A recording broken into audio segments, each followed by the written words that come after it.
Welcome to Ambedkar study point. आज हम लोग संविधान के प्रस्तावना के पार्ट 1 को देखेंगे। आइए शुरू करते हैं। पहला प्रश्न है, भारतीय संविधान के किस भाग को इसकी आत्मा की आख्या प्रदान की गई है? प्रस्तावना, मौलिक अधिकार, राज्य के नीति निर्देशक तत्व या संविधान के सभी अनुच्छेद को? तो इस प्रश्न का सही उत्तर है प्रस्तावना। नेक्स्ट प्रश्न है, संविधान निर्माताओं ने किस पर विशेष ध्यान दिया था? प्रस्तावना पर, मूल कर्तव्य पर, मौलिक अधिकार पर, नीति निर्देशक तत्व पर? तो इस प्रश्न का सही उत्तर है प्रस्तावना पर। नेक्स्ट प्रश्न है, भारत में जनप्रिय संप्रभुता है क्योंकि भारत के संविधान की प्रस्तावना शुरू होती है इन शब्दों से: लोकतंत्रवादी भारत, लोक गणराज्य, लोक प्रभुसत्ता, हम भारत के लोग। तो इस प्रश्न का सही उत्तर है हम भारत के लोग। भारतीय संविधान की प्रस्तावना हम भारत के लोग से शुरू होती है। अगला प्रश्न है, भारत को गणतंत्र क्यों कहा जाता है? इसकी विधानमंडलों की अधिकतम संख्या जनता द्वारा प्रत्यक्ष चुनी जाती है। यह राज्यों का एक संघ है। भारतीय नागरिक मूलभूत अधिकारों का उपयोग करती है। यहाँ राज्य का प्रमुख निर्धारित अवधि के लिए निर्वाचित होता है। तो इस प्रश्न का सही उत्तर है ऑप्शन डी, यहाँ राज्य का प्रमुख निर्धारित अवधि के लिए निर्वाचित होता है। अगला प्रश्न है, भारत है एक धर्मनिरपेक्ष राष्ट्र, हिंदू राष्ट्र, हिंदू मुस्लिम राष्ट्र, इनमें से कोई नहीं? तो इस प्रश्न का सही उत्तर है धर्मनिरपेक्ष राष्ट्र। अगला प्रश्न है, धर्मनिरपेक्षता का अर्थ है राज्य सरकार सभी धर्म के खिलाफ, राज्य सरकार द्वारा एक धर्म को स्वीकार, राज्य सरकार द्वारा किसी धर्म को स्वीकार नहीं करना, या इनमें से कोई नहीं? तो इस प्रश्न का सही उत्तर है राज्य सरकार द्वारा किसी धर्म को स्वीकार नहीं करना, ऑप्शन 3। नेक्स्ट है, भारत एक धर्मनिरपेक्ष राज्य है।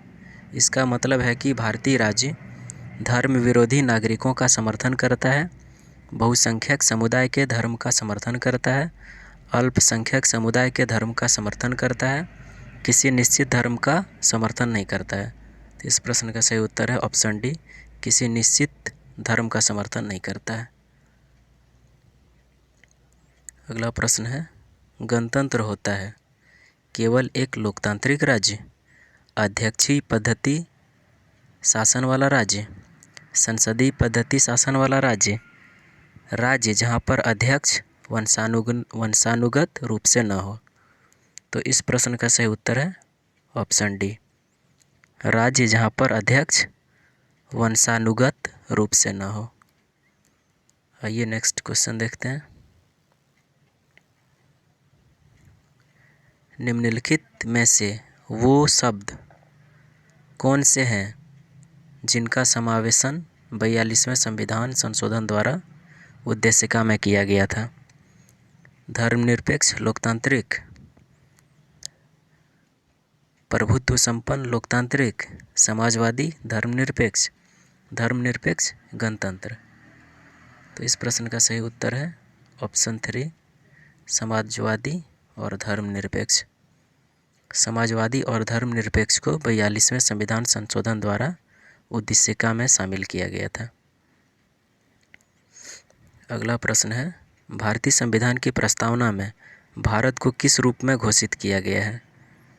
एक सार्वभौम प्रजातांत्रिक गणतंत्र, एक समाजवादी प्रजातांत्रिक गणतंत्र, एक प्रभुत्व संपन्न समाजवादी धर्मनिरपेक्ष प्रजातांत्रिक गणराज्य, या इनमें से कोई नहीं?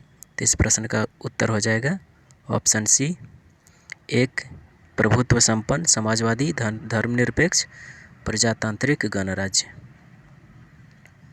अगला प्रश्न है, भारत एक गणतंत्र है, इसका अर्थ है सभी मामलों में अंतिम अधिकार जनता के पास है, भारत में संसदीय शासन व्यवस्था रहे, भारत में वंशानुगत शासक नहीं है, भारत राज्यों का एक संघ है। तो इस प्रश्न का सही उत्तर है ऑप्शन 3, भारत में वंशानुगत शासक नहीं है। अगला प्रश्न है, निम्नलिखित में से कौन सा शब्द भारत के संविधान की उद्देशिका में नहीं है?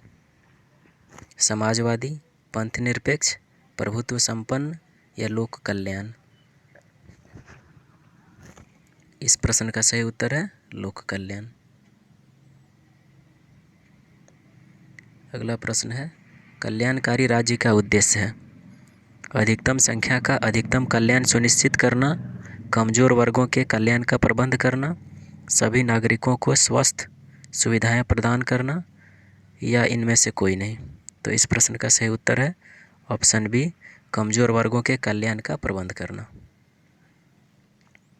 अगला प्रश्न है, भारत को एक गणराज्य मुख्य रूप से माना जाता है क्योंकि राज्याध्यक्ष का चुनाव होता है, उसे 15 अगस्त 1947 को स्वतंत्रता मिली थी, उसका अपना लिखित संविधान है, उसकी सरकार संसदीय प्रणाली के अनुसार है।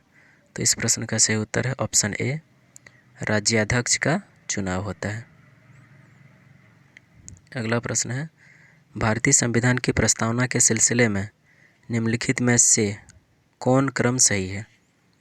गणतंत्र, जनवादी, धर्मनिरपेक्ष, समाजवादी, सार्वभौम, सत्ता संपन्न?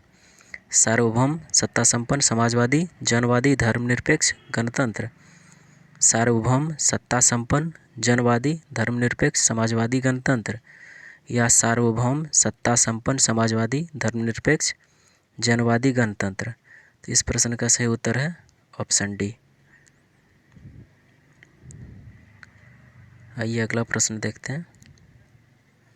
संविधान की प्रस्तावना में प्रयुक्त शब्द सेक्युलर का अर्थ है सभी नागरिकों को धर्म एवं उपासना की स्वतंत्रता, एकेश्वरवाद, बहुदेववाद, सभी धर्मों की अस्वीकृति?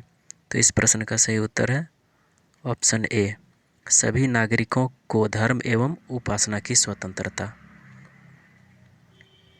अगला प्रश्न है, धर्मनिरपेक्ष भारत के संविधान की प्रस्तावना में जोड़ा गया था, इसके विषय में निम्न कथनों में से कौन सा सही है? यह वर्ष 1976 में जोड़ा गया था, यह 44वें संविधान संशोधन द्वारा जोड़ा गया था, यह 42वें संविधान संशोधन में जोड़ा गया था, यह मूल प्रस्तावना में था? तो इस प्रश्न का सही उत्तर हो जाएगा ऑप्शन बी, 1 और 3, यानी कि यह वर्ष 1976 में जोड़ा गया था और 42वें संविधान संशोधन द्वारा जोड़ा गया था। अगला प्रश्न है, भारतीय संविधान की प्रस्तावना में लिखित हम भारत के लोग से क्या अर्थ निकलता है? भारतीय गणराज्य की प्रभुसत्ता जनता में निहित है, संविधान का निर्माण भारत की जनता द्वारा हुआ है, संविधान निर्माता भारत की जनता का प्रतिनिधित्व करते हैं, भारत का संविधान भारत की जनता की सहमति पर आधारित है? तो इस प्रश्न का सही उत्तर है ऑप्शन बी, भारतीय संविधान का निर्माण भारत की जनता द्वारा हुआ है। अगला प्रश्न है, समाजवाद का अर्थ है सामाजिक नियंत्रण, राष्ट्रीयकरण, सामाजिक न्याय या सामाजिक स्पर्धा? तो इस प्रश्न का सही उत्तर है ऑप्शन सी, सामाजिक न्याय। नेक्स्ट प्रश्न है, भारतीय संविधान में समवर्ती सूची किसके संविधान से ली गई है? यूएसए, कनाडा, जर्मनी या ऑस्ट्रेलिया? तो इस प्रश्न का सही उत्तर है ऑप्शन डी, ऑस्ट्रेलिया। समवर्ती सूची को ऑस्ट्रेलिया के संविधान से लिया गया है।